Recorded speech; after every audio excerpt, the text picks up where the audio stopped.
All right, we are live. Welcome everybody out there to a LinkedIn Live event on the formula for the Perfect Retrospective. My name is Monica Georgieff. I am the training and delivery lead for the EMEA region at AgileSherpas, and I'm going to be moderating today's panel discussion with two guests that I believe are at the forefront of effective reflection. The CEO and co-founder of Scatterspoke is here. Scatterspoke is a software as a service tool that helps teams leverage the power of automated metrics-driven insights. John Samuelson, welcome, John. Thank you. And Anthony Coppage is here, who is spearheading the global digital sales agile transformation across 13 worldwide sales centers at IBM. And he's also the creator of the retrospective radar template for more impactful retros. So, welcome, Anthony, as well. Thank you. A short preface before we jump into questions for this group. At AgileSherpas, we were thinking as 2023 is coming to a close, we couldn't believe it, but it's true. We found it fitting to invite sort of two masters of retro to unpack what makes this practice particularly impactful for teams, how they can take it into the new year.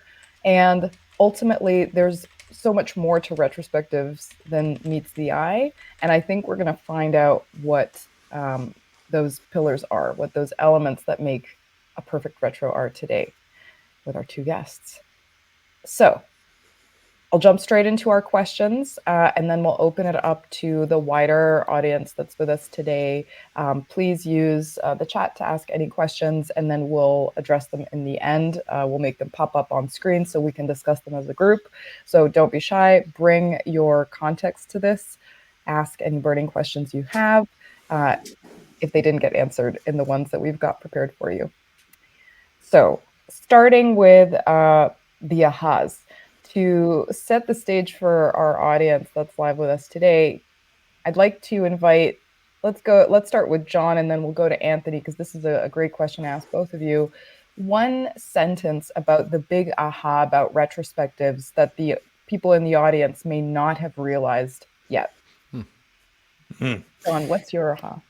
Yeah, I mean, if I have to sum it up in one sentence, it's making use of all the retro data that typically just gets forgotten after the meeting's over.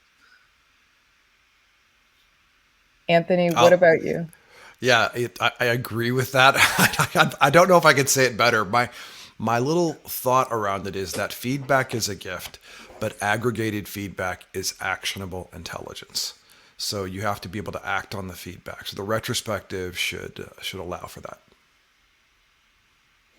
That's such a great starting point for us. I feel like I could print both of those on a t-shirt and I would look cool in the Agile community. So what does an effective retrospective facilitation truly look like? And who should be responsible for it? I get this question a lot as a coach. What's a good retro? How do we facilitate it right? And who is the person that should be accountable for that? Let's start with Anthony. What's your take on this? I'm pretty agnostic when it comes to roles and responsibilities. I think a team can self-manage just fine, so I don't think it has to be a dedicated role. I think any person who has the ability to ask questions and pull insights out of people is qualified to do that. Sometimes you can have an agile coach, or you might have an iteration facilitator, or some other role, but it's not about this is a job. This is a thing to do that helps the team get the most out of the retrospective. So, in my point of view is that it's someone needs to facilitate, but I don't think it has to be a specific person or specific role. That's my take. So anyone on the team could do it, even if they're external to the team? Do they need the context? Context is helpful, but not required. I mean, often I'm asked when we first start to be the facilitator, just because they don't know. You're learning how to do it. So I have that experience.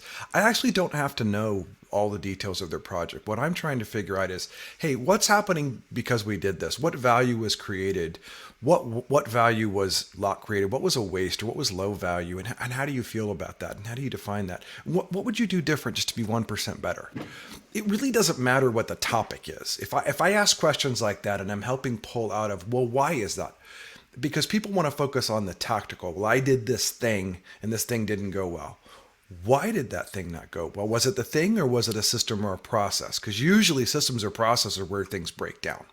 And so if you look at the why is that, that is where you get to the meat of the issue rather than just a complaint, right? So someone who's able to pull that out of others, that's a very useful soft skill, or what I call an essential skill to have, and can be anybody.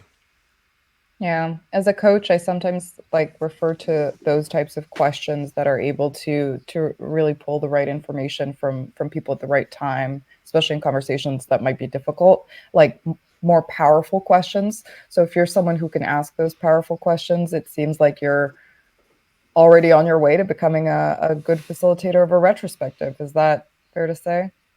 Yeah, my opinion, I'd love to hear John's take on this. My take on it is simple. I think the key is not to have better answers. The key is to ask better questions.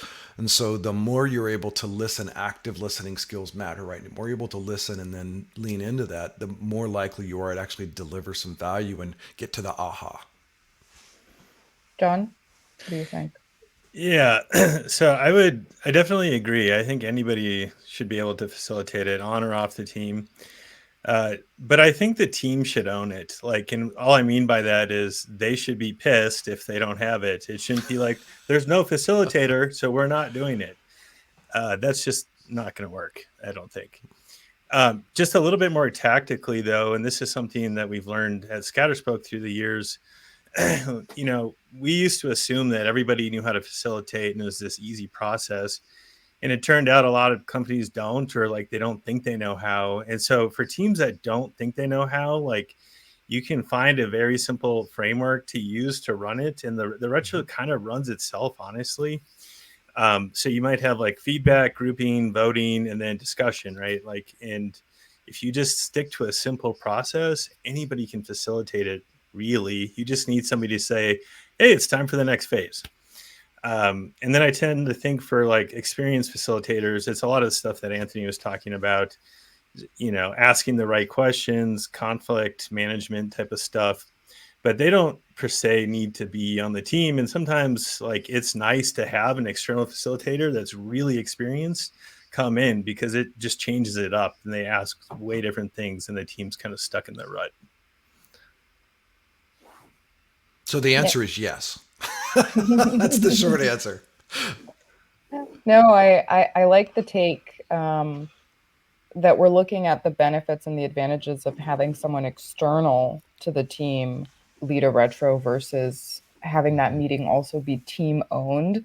I think that's an interesting balance to consider, especially because the team needs to feel involved and engaged in the meeting, but sometimes that does come out of having someone totally new facilitate it, and maybe that doesn't mean that that person facilitates it all the time, but having that spice once in a while. As a coach, I found that really helpful. Teams open up to someone they don't know more easily than their product owner, for example, who might have been the typical facilitator in the past. Yeah, I just add one other note on facilitating, and I hope that a lot of retros go this way, but I also think to be effective at facilitating, you should create this safe box, right, for teams to actually share, and especially for our engineering introverts out there, like that holds them back from participating. And I think facilitators should really focus on getting everybody to participate as like one of their main goals. So that comes from psychological safety, all that stuff. Which all that stuff is a big part of it. It's like, right, psychological safety is something you build over time. It is earned. It's not just an on-off switch. So you have to really invest in that. And that's the team choosing together. We use what's called a social contract. You may have heard the term team agreement, where we say there are 3 dimensions that we look at. What are the behavioral agreements? How do we want to behave together? What kind of responsibility do we want to share? And then what kind of culture do we want to have? And on those 3 things, we actually sit down as a team Anytime there's a new member, we evaluate it again because it has to be unanimously agreed upon. So all those three dimensions. And then what happens is everybody puts their votes in there. And if there's not 100% agreement on we're going to start a meeting on time, or we're going to do this, or we're going to make sure our tools are up to date, or whatever, if not every single person agrees, there's no pressure. And it's not the leader do, it's the team. So a manager has no vote over this. It's a team. Everybody chooses it. And that unanimousness means we all agreed to it. So therefore the accountability is, hey, we said we were going to do X. We're not. Are we living up to our social contract or not? It's just a very easy, low threat way to say, do we believe this or not? Do we value this or not? And by having that agreement, it makes it easier to hold each other accountable, because then it's not my job as a manager or my job as a team member to hold everybody. We hold each other accountable. And again, that's in that spirit of teaming.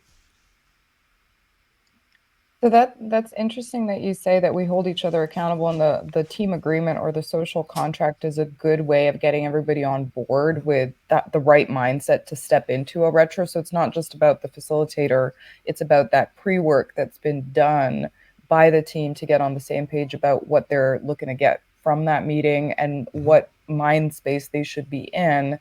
But the psychological safety component, is that up to the facilitator? Meaning, It's up to are the team. you... Mm-hmm. So that too is up to the team.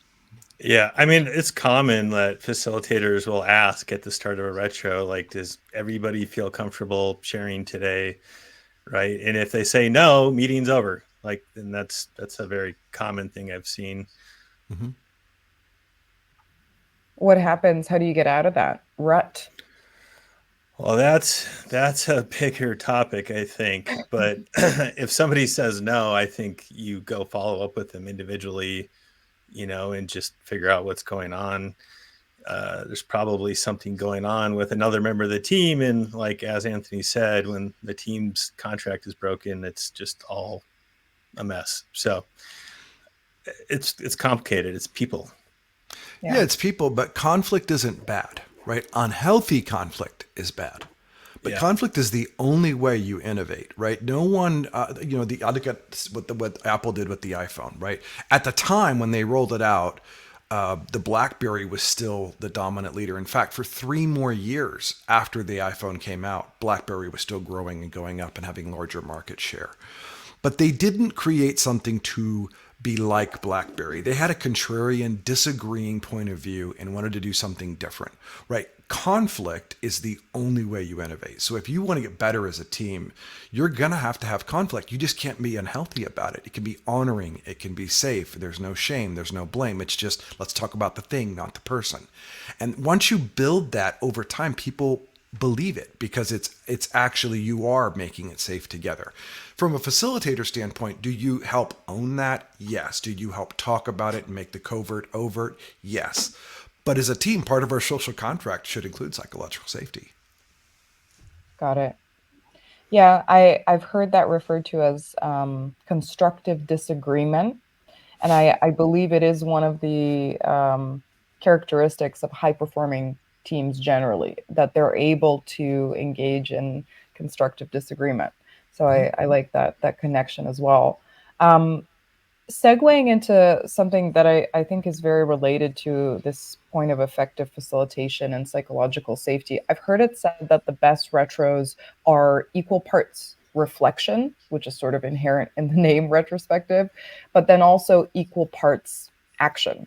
How do you ensure that your retrospective follows that format? And is it the facilitator's responsibility that it follow that format? I'll put it out to the group, and whoever grabs the ball first can answer first. John, is it you? I mean, I'll just take a quick, I kind of already said my take on this, right? I think you should get to, I keep recalling to these phases. That's what we have in Scatterspoke, is these kind of predefined phases, feedback, grouping, voting, discussion. We tend to tell people that first chunk, it should be like 10, 15 minutes max. And what you get to in the discussion, at least in our tool, is a prioritized list of things. So when the teams vote on what's important to them, it's like their currency. I want to talk about this stuff. So like, get all that idea generation stuff. And ideally, some of that comes from continuous feedback, which maybe we can talk about later. But once you're in discussion, then that's when reflection really happens. We have all the ideas. Let's talk about why we all voted that this is the most important thing. We're reflecting, well, what if we did this different? What if we do that different? That's the action. The thing that I think a lot of teams, though, miss is they have this great reflection, this great action plan, and then it goes nowhere. But one way to help ensure it goes somewhere is if you start your retros with talking about your action plan from the last time. Why didn't we get it done? Why are we not doing this? Or, hey, we got it done and this thing improved. It's another what went well. It'll also help seed your next retro so that you can kind of be more intentional and focused about the things that are, the biggest issues. So that's what I would say is get to that part where the real meat is quickly. Not to say to skip over the other parts, but that's where the meat is. Well, for Anthony? me, I built the retrospective radar because I didn't see action coming from feedback, right? It was talked about in the team, but it usually wasn't shared across teams. It usually wasn't shared up through layers of management or executive layers. It was just for the team to figure out. And, there's an aspect of it that's true. So what I did is I overlaid, I have Stephen Covey's circles of control, influence, and concern. So control is what you can do, influence is what you can influence or your manager can influence, and then concern is like you can't do it, your manager can't do it. Maybe it's a systemic thing. The executive's going to have to make a decision. You're going to need a sponsor for that. And then I overlaid Pat Kua's Starfish, which is I'm going to start doing, stop doing, keep doing, do more of, or do less of. And now if you overlay them, now what you get is the ability to say, well, in circle of control, I'm going to start, me, a team member, going to start doing this. I'm going to stop doing that. Oh, I like what John did. I'm going to start doing that. That was a really good insight. And then the things what we can't do, we can take one up level up or two levels up, and that influence. And I go, well, I like my manager to start doing this. It would be great if we could get this stopped, whatever. Now you have context. So now on this overlay, and I'll show it later, you have the ability to understand not just what needs to be done, why it needs to be done, and what the ask is. You now know for whom is the ask. Is it for us to self-prioritize? Is it for my manager to go remove a blocker? Or is it for a leader to remove or create something that is at a systemic level? And when you do that, two things we found happen. So when I first rolled this out at IBM, I had 26 teams. And 26 teams were capturing this. We used Mural. And it's just an online whiteboarding kind of super tool. It does more than whiteboarding, but we were able to use this visualization, and they did what John described. We first went in and said, what are the things that added value? What are the things that didn't add value? And I would almost always ask them to talk about the process or the system, not the thing, because there's a reason why the thing didn't go well. So we were always trying to do that. We also shared the link ahead of time. So we asked them to pre-populate the column of what added value, what didn't add value, when you could do what went well, what didn't. However you want to phrase that. I like the value conversation because that's our focus. And that was pre-populated. So when we got to the meeting, we didn't spend time thinking about, well, what would we did that work. And it takes like 5 minutes, right? But it happened ahead of the meeting. So now the first thing we did is we group them. Which one of these are similars or which have parallels? And then we would talk about, okay, of those, let's talk about the order of them. And there's the prioritization that John talked about. And then we would do the same thing for what didn't add value. The third column is, and what can we improve? Or what's the next step? And then you could have those discussions. We would take all that, and when we're done with that discussion, we mapped it onto the retrospective radar. Okay, is that for you to do more of? For your manager to stop doing? Now you had actionable ways to do that. The two things that came out of it was people gave us more feedback and better quality feedback. Why?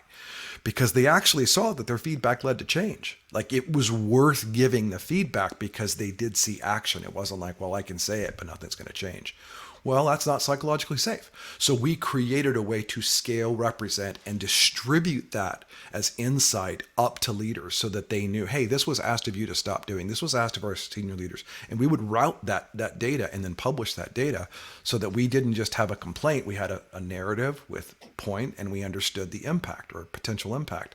So it was weighted. It had gravitas. And so now you had the ability for people to say, oh, okay, that's worth paying attention to. And I've got stories about that, but to keep it short, that's my answer. I don't know, maybe that was short It's though. It was a kind of it's long. Go ahead, John. Sorry. no, it's a really good point though, because I think a lot of times, especially these actions that maybe just keep coming up for 3 weeks, a month, and never get fixed, it's because they can't fix it. Like the team can't do anything about it, or at least they feel that way.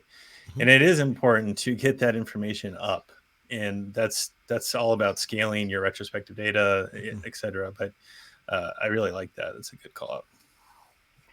Yeah, and I just wanted to add, first of all, on the team retrospective, the retrospective radar, that template is going to be shared with everybody who RSVP'd for our event today, so you'll get to see it in For free. action. Remind me, Anthony, it's a mural template, correct? Yeah, it's on Mural right now. So if you have a Mural account and you can get one for free, you can go and the link's there, and it literally takes you right to the template, and you just populate and go. It's really easy. I'm also building it for Miro, Miro, so that people who use that platform, which they're competitive platforms, both are great. I'm going to have it available there, and I have talked to the Miro team, and they're great with making it a template too. I've just got to get that finished, and it's not on my top priority list right now. There's other things, but I will have that. My goal is to have it done by the end of this year, sent to them for publication.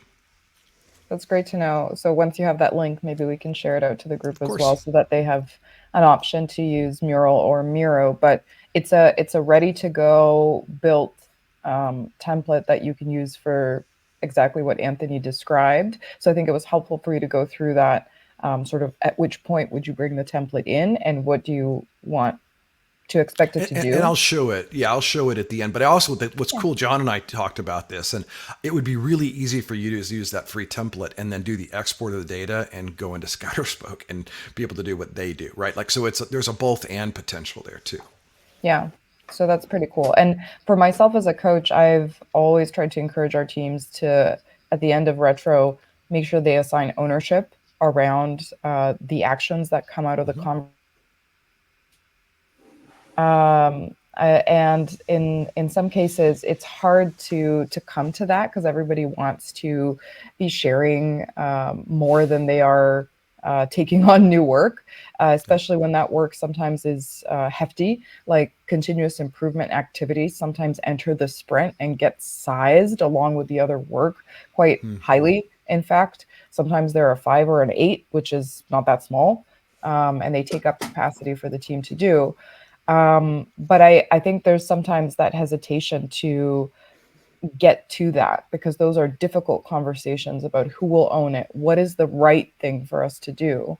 And I found a lot of my teams actually spend time, talking about what went well rather than diving into those thorny details of what didn't go so well and what needs to change. You brought up, I forget, I think Anthony, you brought it up, and then John, maybe you also, the topic of continuous feedback and collecting feedback over the course of the sprint before getting into the retro moment, so that at least you get that done up front and Mm-hmm. have people, give people enough time to digest it and give people an opportunity to bring fresh feedback Yep. as it's happening into the conversation, and then reviewing it as a group when your dedicated retro time comes along. So what are some of the ways to capture continuous feedback within and across teams? I'll go to John for this one at first, and then Anthony, I'd love to hear your take on Sure. it as well. Yeah, so this is actually really important, and the reason why it's important is depending on your retro cadence. Let's just say you do one a month. If you're trying to remember what happened a month ago, like you're going to remember the last maybe week or two at most, and you're just kind of glossing over a lot of time. So especially if you have a long retro frequency, I think this is super important. An easy place to start is at stand up or once a week at stand up. Just, at the end of it, just kind of prompt the same questions you would during your retro. What's going well, what's not, depending on what your team looks like, if you're async or synchronous, how that gets captured. I think companies can come up with their own ways there, but the important thing is that you're getting it. And then when you do have that next retro, you're taking it to there. I've also, at Scatterspoke, we have Slack and Microsoft Teams tools that will help capture this feedback as well. That's pretty interesting. One thing that I am a big proponent of, though, with this feedback is you can set thresholds. So, like, if something's really pissing a team off and, like, everybody's, like, all of a sudden, boom, all this feedback, it's like, you should just have a retro, like now. So that's, I think, probably something you could talk about in a team agreement, like Anthony was talking about. But in my perfect world, you're doing a lot of mini retros, not really big ones, just because the context is so much more rich, I think, and isolated. And you're not trying to boil the ocean and solve everything. I do think the big ones are still valuable, but people, when there's like outages, they'll have the postmortems, whatever, right? Like, get into that thinking more often. It just helps so much. One thing to be careful, though, is feedback burnout, right? You don't want to over prompt your teams, especially engineers. They'll just ignore you. And make it clear that this is going to go into your next retro. If they feel like it's a survey, feedback changes. They tend to yell into the void. It's like not as constructive. If they know their team's going to see it, it's usually more constructive and positive. So I would just make that very clear. We've heard that at Scatterspoke before. I agree. There's a few things I would call out specifically. And for those of you who have teams that are asynchronous, like people in different time zones or different areas, I have that with 13 sales centers and working with marketing and our product owners. It's everywhere, and so it's almost never everybody's in the same meeting at the same time. And they don't work all in the same offices, or some will work from home. And like it's async is our norm at IBM for a lot of the teams that I work with. So we used Slack bots for stand-ups. Now, some of the teams chose to still have a stand-up because the coordination of people in time zones wasn't that challenging. They were all relatively close and they wanted to meet. Great, have a stand-up at whatever frequency makes sense for the team. But what we did is we created a daily stand-up bot that just says, hey, so we would love to know, is there anything valuable that would be useful to share with the team? And we just ask that up front. The second thing, is there anything that you need help with or is in your way? It's a blocker or something like that. And the third thing, it says no response is required. But no response also means everything is fine. So if we get to a retro a week or two later, or whatever the frequency is, and you bring up something that was a problem 5 days ago, 7 days ago, we're like, where was that in the Slack bot? Because the reason we have that is to elevate and keep a presence of mind around, hey, something probably needs to be addressed sooner rather than later. So it's both and, right? We do the retros, the retrospectives, but we also have the ability to pivot and frequently do feedback, usually just with those who need to be involved. It's kind of like the idea of a parking lot in a retrospective. Hey, we're going to hold that thought and you can have a parking lot idea that can be acted on asynchronously now by just the people who want to solve it. It doesn't take the whole team.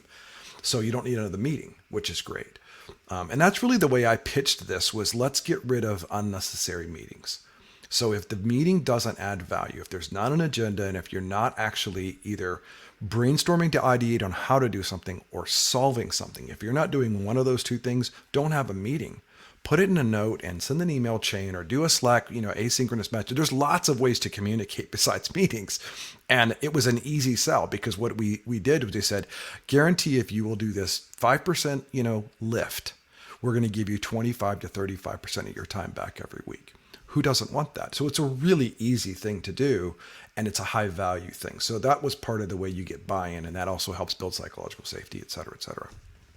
Oh, and then we also do the big ones. So we let the teams choose their frequencies, right? Minimally every 2 weeks, I would say there's a boundary around that, because we're moving so fast that if we waited more than 2 weeks to do a retro, we're going to miss the opportunity to pivot sooner.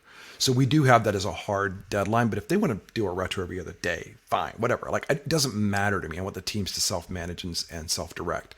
But what we do then is at the end of every quarter, we do a big retro that looks at the quarter overall and the objectives and key results compared to the goals and KPIs. And we say, how did we do? What data do we have? What was our learnings? And what's the impact to date? And then we would do that 4 quarters. Obviously, at the end of the year, we're about to do this where we do an annual one. And we do this across the teams within the business unit. And we say, okay, let's look at how all these teams learned. What are the big ahas? What were the big learnings? And we take those and now we're sharing that right at a very high level across the team. But the sharing we do is visible to everybody all the time. We don't need to wait for that. So there is the need for the short Slack thing. There's the retros frequently, and then we do quarterly and then an annual. Because if you don't pause to ask, how did that go? Should we do more of that, less of that, keep doing, stop doing, start doing? How do you know? Our job is not to deliver stuff. Our job is to see, is the stuff we're delivering adding value? It's the outcome, not the output. It's not the activity, it's the efficacy. And so we want teams to not be judged on, did you do stuff? We want to say, of the stuff you've done, what are you learning and how is that going? Should we do more of that? Were we wrong? Did we have a bad hypothesis? Let's fix that sooner rather than later. So what I'm hearing is continuous feedback is much better than rarely going into a retro mindset. But I also think that daily stand-ups are, as you say, Anthony, a really great opportunity to do that, because daily stand-ups are sort of like a mini retro. Typically, we would be focusing on the impediments, if any had accumulated or been created in the past 24 hours, so that we can quickly resolve them, instead of having that become like the focus of our retro, where it's been holding us back the whole sprint. But because we never brought it up as an issue during stand-ups, it snowballed into this much bigger problem that's holding us back. Right. There's a question that came in. It's very related to what you were saying. So I just, even though I'll typically hold questions to the end, I think I'll just, Oh, the ask you to three repeat those questions I three asked you. questions. One Yeah. is there anything of value that's worth sharing? In other words, if you figured something out that's going really well that others could just adopt and do, don't wait to the retro, share it now. I have different kind of teams. So we have teams who are product owners. We'll have teams that include marketers. I have teams that include sellers and operations. But like one of my sales teams, I had a seller figured out a much better open and click-through rate based on a subject line first paragraph thing. And it was just that simple. She figured out something and it was like 40% open rate. It was crazy. And then the click-through rate was crazy, like 70 some odd percent. So she really found something that worked. Well, she just shared it, right? And now everybody could copy and paste that because they're all selling the same product to their different industries or geos or whatever. And it was an instant successful thing. Why wait for a retro to do that? But the cadence, whether it's daily, monthly, biweekly, you've got to figure out what works for your teams. And they should tell you that. You shouldn't tell them that, right? The only thing I would say is the boundary, that the guardrails I put around things is, please don't exceed X, because we're trying to protect our ability to respond to the market rather than just react. And so that 2-week maximum delay before you do the next retro, don't go beyond 2 weeks. But if you want to have a daily stand-up, the only reason we have daily for a lot of these teams is because we have a Slack bot that fires off every 24 hours. But there's nothing required about it to be every 24 hours you go look at your thing. It's asynchronous. It's when you want to look at it. And again, it's in our social contracts, right? If you don't respond to that and you bring it up the retro, the team's going to go, what's the deal with that? We could have solved this sooner. So it creates that high accountability. But again, only communicate as much as you need when you need it with those who need it. You don't have to do it all. So the second question was, is there anything in your way or anything you need help with, however you want to phrase that? And then the third thing we said was, no response is necessary, but no response also means everything's great. So if you come to the retro and there was something not great, we're going to talk about that, right? So those are the three things. Thanks for tackling that question, Sure. Anthony. So I want to get into another meteor topic, if you didn't hear that.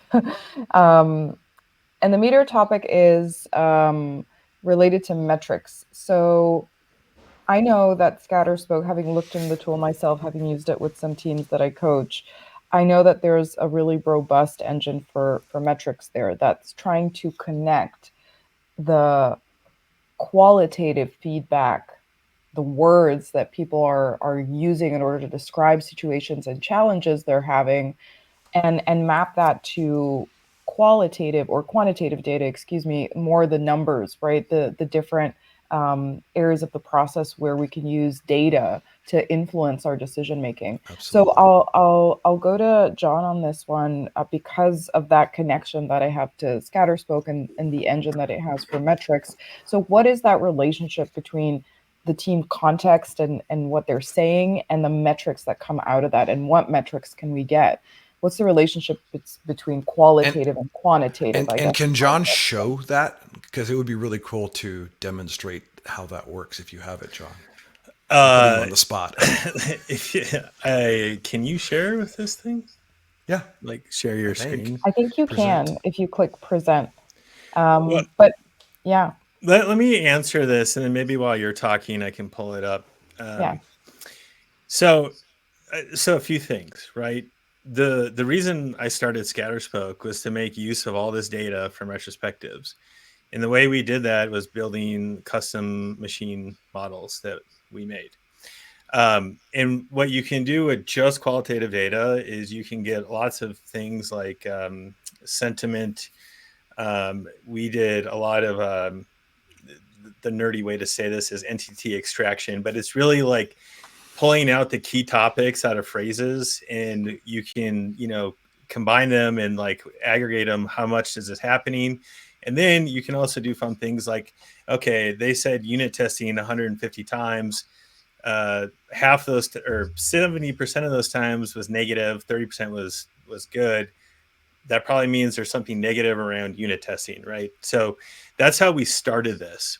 And then later we added metrics like standard stuff, cycle time, throughput. And we actually added those through a different lens, which was bring your metrics to your retro. Just meaning like, hey, as you're starting your retro, if you want to, you should review how many story points you got done. Is our cycle time going up or down? Again, it just helps feed the retro to make it more intentional. But what we realized that there's this really rich correlation, and teams often don't see this stuff because they're more focused on today. But let me give you an example, and this will be the example that I'll try to find, is we watch for metric trend changes. Say you have cycle time that we're tracking, and we're noticing it's getting worse, it's going up. And there can be a lot of reasons for that. It's not necessarily bad per se, but what we try to do is we detect that this change is happening. We'll go look through all your retrospective data, and you might have been talking about something for the last 2 months that led to this, right? So the example I always give is like, we're always waiting on DevOps to approve our deployments or whatever. You can insert a million things. I think we've all been there. And so we can say, look, you've been talking about this for 4 months, 3 months, and this is we think it's causing this change. And what that allows us to do is almost be able to predict, like you talk about certain things, and then these metrics might change. And we're not totally there yet, but that's like one of our visions. And clearly this is something I'm passionate about. But that's kind of the lens I see it through. And there's other ways, but I think that's the example I would give for sure. Anthony, what's your take while John pulls up an example? Rephrase the question again, because I got so enthralled with what John was saying. Me I too. forgot the Me question. too. Of course. Of course. No, that was super cool, John, and I can't wait to see it. And I know that we'll send a Scatterspoke link out to everyone as well, so they can check it out for themselves. But the topic here was related to the relationship Metrics. between team context and metrics. So the entwining of qualitative and quantitative and the role of that in retros. Yes. So let me see if I can talk about it and show it at the same time. If I do window 2, can you see what I'm sharing now? Do you see a mural?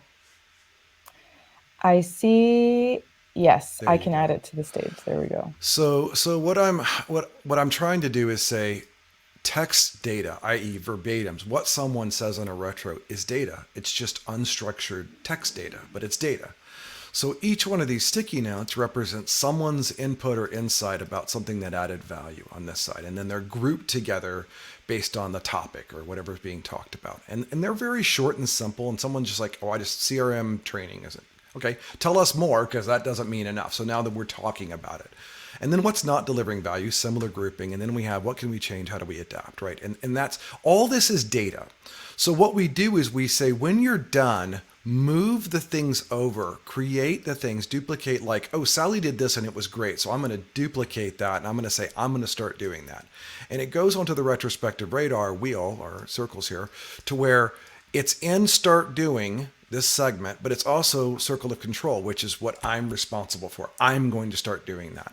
And then someone else could say, well, what I want to do is I want to have our manager do less of this. I think it would be helpful. We don't need that as often, whatever that is. And so it goes into the circle of influence. And then someone else says, yeah, well, what I want to do is have our senior leaders fix this problem, because exporting from this tool to Excel just to import to that other tool is a total waste of time. Like they should just talk. Why am I doing that? That's not useful for my time. So we should stop that. Great. So now I have this data. What I do after the fact is I actually come over and I converted those once the team was done into these colors. It's just a hex color, right? So those hex colors, which you can see here, I've converted those. Now, obviously the ones I just added don't fit, right? So I'll take those out. But once you do this, now I know that this text from this sticky note, because I added this specific color of it, must have come from the segment more of and circle of concern, which is for senior leaders. So we need this feedback to go to senior leaders and tell them they want more of this. So all I did was I take all those sticky notes here, right click, and download as a CSV file. And now I have that file, and boom. Now that I have that file, I can then run it and open it and bring it into a pivot table like Excel, or I can go to Scatterspoke or whatever. And now you can start seeing, hey, I've aggregated feedback over time, and I'm starting to look at which team do I want to look at? Circle of concern and circle of influence. Well, 2/3 of the feedback is for our managers. 1/3 of the feedback's for senior leaders. Most of the feedback's around less of. And then because we want feedback to lead to change, each manager is responsible for acting on just their team's feedback, circle of influence plus team name, right? And then this is an actual chart. This is real. Of here's the stuff not yet started, under consideration, in progress, long-term escalated, need more info. I don't know how to act on that. It's completed. We did it. It's declined. No, we're not going to do that idea. Or it's a duplicate. Like we covered that. And this is real data. So when people see, oh, my feedback leads to change, well, we know it does because it was acted upon. And that gives us the ability now. I'm not sharing that screen. I'm so sorry. I just realized it's not showing. Stop sharing. I'm sharing a window. We I'm here still talking see this. we still see the retrospective radar, Yeah, which let me we were share. following. I'm so sorry. Yeah, let me do window screen 2. That's what I should have done. My bad. So now I have the ability to say by team, I can say which team gives us the most feedback. There's that 1/3 of senior leader feedback versus 2/3 manager feedback. Most of the feedback is less of. And if I'm a manager of just, these 3 teams, then I say those 3 teams, circle of influence. That's what I need to know. And then here's the stuff we're actually doing. We've completed most of what you asked for. So feedback's leading to change. And then I actually have the data down here, and I've converted all the lorem ipsum to protect the teams, right? But ultimately, I can tell you where it comes from, and I can understand this. We can export that and then publish this and understand in aggregate, right? Because feedback is a gift. Aggregated feedback is actionable intelligence. I can now tell you exactly where the feedback's coming from, where it's going, which category, which audience it's for. And I could also then just look at circle of control. What's the team choosing to do, right? The team's choosing to do different things. So I can understand that. It's just however you want to pivot. They're just pivot tables, right? And ultimately what you're trying to get to is, can you get insight from this? Can you make qualified text data, unstructured data, quantifiable? Yes, you can. Because now I can say 82% of all this text, of all data, is for them. And in fact, I can pop this up real quick. We have a published page inside IBM where I say, hey, let me show you how we're doing. So Agile feedback, right? Well, here's the data, right? So of course it's not loading the one time. There we go. Over a 90-day average, what was the total run rate of feedback that's for senior leaders, managers, into the team? So we were able to calculate across 26 teams here what was all this data? And then we took all the text, much like John's doing, we ran it through Watson Natural Language Processor and said, what was the sentiment? What was the keyword frequency? What was the tone? And we were able to say, these are patterns. And so we're able to look at stuff and make quantitative decisions from qualified data. So metrics matter. They really do. But what you have to have a way is to extract text, extract feedback, and do something. And you can do it much more simply with a poll or a survey. There's ways you could do that. We found that from the retrospective radar made that really easy to not only know to whom are we speaking, but what context. More of, less of, stop doing, keep doing.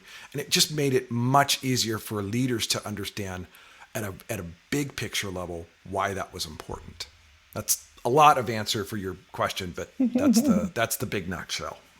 Well, let's go back to John. John, were you able to pull up the example you wanted to show? Because it's cool to see the different takes and the different visualizations. But thanks, Anthony, for sharing that. That was awesome. And that page, I think we should share with everybody else.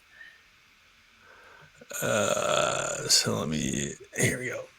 Make sure you do the whole window. That's what I failed at. I did screen. Yeah. So this is a demo account full of fake data, really, but it's really just to illustrate what I was talking about. So this is at the team level, and I liked a lot of what Anthony was saying, because that's really about scaling all this insights way up, and we do similar stuff to that. But back to what my example was, right? We watch your cycle time for your team. We notice that it's gone up within some time frame. We go looking through all your retros for data that we think, or reasons that could affect this. So in this instance, we're highlighting 2 feedback items from a retro. And we're also saying, we also look at your get cycle time for pull requests. So this is another metric, but this has gone up, which usually would probably cause the stories to go up, right? So we're identifying these issues or these possible causes of why this might be going up. And then lastly, and I'll admit this isn't the best down here, but we try to suggest something for you to do. And really, it's about sparking an idea, not like do this thing next. Or we suggest like you should put a goal on this. And I haven't really talked about goals and retros, but we'll save that for another time. But a goal is like, okay, cycle time can never go above this number. If it does, we need to focus on it. And so that's what we're trying to say here. But this is really interesting because we can, as we get further along with this, and if say they create the action item from this, that is a signal to us that they agree that this is the reason. We can aggregate all of that and we can bring that to leadership. And so it's like they didn't even know that this was a problem, that they've been like waiting on DevOps or whatever, and we found it for them. And this is like what I believe our vision and mission is at Scatterspoke. So I absolutely love this stuff. I'd love to have you show the aggregate view where you have the tree kind of, because it really makes it clear to understand where does it belong? How do we know if we're aligned or not? And I think you've got a powerful visualization for that. I don't have that ready to share. Okay, sorry. That's we don't want to give away any trade secrets. Well, yeah, that's closed door still. But yeah, look forward to that release, everybody. We can share that very soon. Really cool stuff. Awesome. No, and I get a sense that both of you mentioned leadership when talking about metrics and that quantitative data and how powerful it can be to bring to leadership and prove that something is actually a big problem that's affecting all of these other opportunity. It could be a positive. An opportunity. Absolutely. And most of these are opportunities, because if we have a good idea for a solution, there's a likelihood that that's going to catapult us to a next level of impact and of higher performance. So absolutely. And Monica, real quickly, if I could, one of the things we found was, remember I showed you the less of, that was like them saying, stop the suck. This stuff sucks, stop that. But the second highest category was start doing. In other words, Anthony's translation, we know what we think is the answer to that. So if you want to not only solve the problem, go to the people who probably have the solution. The same people, right? So if you want to know what to do next, ask. And they're likely just already telling you, we should start doing this. We should do more of this. Yeah. So we were able Like to a see backlog. that and show, right? We were able to show at a very high level, this is why you should make the investment in funding the connection of these two tools via API, right? Or this is why this is costing the business this and opportunity cost. Did you know it cost us this much? We had no idea. Everybody's complained about it. Everybody knows it's a problem, but no one quantified it. Well, we do. And now you have the ability to say, did you know that cost you this many millions of dollars this quarter? What? No. Okay. Do you want to And I fix think that? that's, Yes. yeah, I think that's what I was trying to say, that it sounds like leadership responds much better to numbers rather than, the teams are Impact. saying, or, there's this feedback going around. And Right. that doesn't, they're like, oh, I can't action on this. I can't do anything with this, because they don't really understand how prevalent the problem is until they see it in numbers. And I think that's why the metrics are so powerful, and being able to assign ownership is something that can be facilitated by sharing those metrics with the right people. You're highlighting dissonance and you're representing courageous feedback. You're Hmm. highlighting dissonance and you're representing courageous feedback. Don't spurn that. Don't be punitive about that. Be reward that, right? Because Hmm. when you do that, that's where you really grow. Galileo said, Galilei said, measure what is measurable and make measurable what is not so.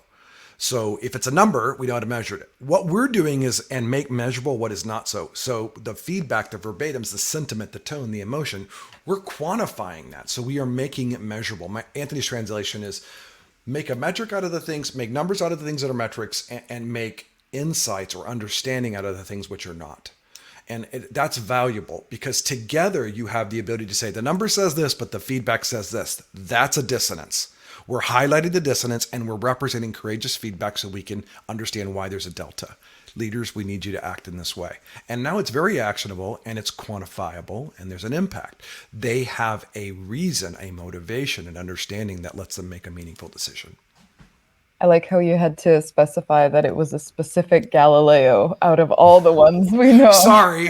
My nerd just goes like that. Sorry. No, I'm kidding. I love it.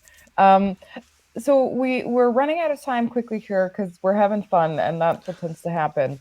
And there's one more question that's a bigger topic, quite literally, no pun intended there. How do you scale retrospectives beyond just one team? There's so much talk about the team retro, and it's all about the team. But then when we start to aggregate information across teams, we start to see patterns across teams. And I know Mm-hmm. that Scatterspoke does this really well. The team radar is also rather robust. Like, you could bring more teams in there on a quarterly basis too. So I'll go to John, and I think this will be our last question before we open it up. How do you scale retrospectives when you have more than one team, or even dozens or hundreds of teams to Yeah. get the action items? Well, I think I mean there's two paths you could go with this, and Anthony sort of mentioned one. One, scaling retros. You could be doing retros of teams, right? That's one path. That's not the path Mm-hmm. I'm going to talk about. The path I want to talk about more is about how do we scale the data, the insights, what have you. And typically what I've seen, if a big company cares about this, they have somebody that it's their job to get kind of the highlights from the retro, put it somewhere. Somebody makes like a master list and, whatever, that whole thing, very tedious process. And they only do this maybe once a quarter or once a month because it's Mm-hmm. so manual. Uh, Shameless plug, Scatterspoke just does this for you instantly. And I think that the really important thing for scaling your retro data into action here is like directors, VPs, even C-suite, depending on the size of the company, they want to help. They just don't know how, right? Like there's this distance between them and the teams. And so getting a boiled down top issues list with, as Anthony mentioned, an impact of some kind associated with it. So it's not just the loudest voice in the room saying like, my problem is the worst, you should come help me only.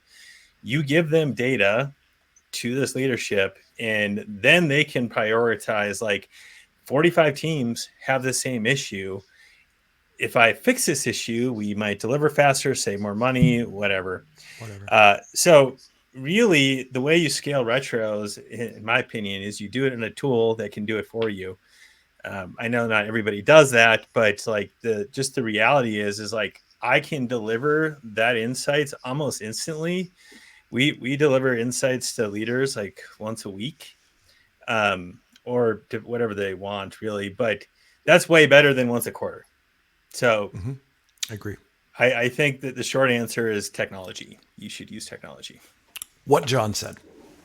I like that. Technology it is.